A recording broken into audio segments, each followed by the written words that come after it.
BJP మా ఇల్లు. ఎప్పుడైనా కేంద్ర అధికారులు ఇమ్మీడియట్ బీజేపీ వచ్చాయంటే ఇమ్మీడియట్గా వచ్చేస్తాం. మీరు రిజైన్ లెటర్ ఇచ్చి బయటకు వచ్చిన తర్వాత మిమ్మల్ని టీఆర్ఎస్ పార్టీ నుంచి మాజీ మంత్రి హరీష్ రావు మిమ్మల్ని కలిసి సంప్రదించి బీఆర్ఎస్ పార్టీలోకి ఆహ్వానించినట్లు చర్చ జరిగింది. ఇందులో వాస్తవం ఎంత?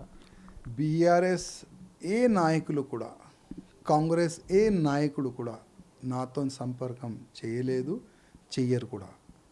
వ్యక్తిగతంగా హరీష్ రావు గారు కానీ, కేటీఆర్ గారు కానీ వ్యక్తిగతంగా వాళ్ళు నాకు గుర్తిస్తారు, పరిచయం కూడా ఉన్నది. కానీ వాళ్ళు ఫోన్ చేసినారు, వాళ్ళు చాలా బిజీ ఉన్నారు. వాళ్ళు పార్టీని స్ట్రాంగ్ చేయడానికి, ఇంకా కాంగ్రెస్ తెలంగాణకి డబ్బు లేదు, ఎక్కడి నుంచి డబ్బులు తీసుకొని రావాలి, దాంట్లోనే వాళ్ళు చాలా బిజీ ఉన్నారు. వాళ్ళు రాయాసింగ్ గురించి ఎందుకు ఆలోచన చేస్తారు? నా వల్ల వాళ్ళకి నష్టమే, లాభమేమి లేదు. ఎందుకంటే నేను ఒక హిందూవాదిని. నాకు బీఆర్ఎస్ వాళ్ళు కూడా తీసుకోరు, కాంగ్రెస్ వాళ్ళు కూడా తీసుకోరు.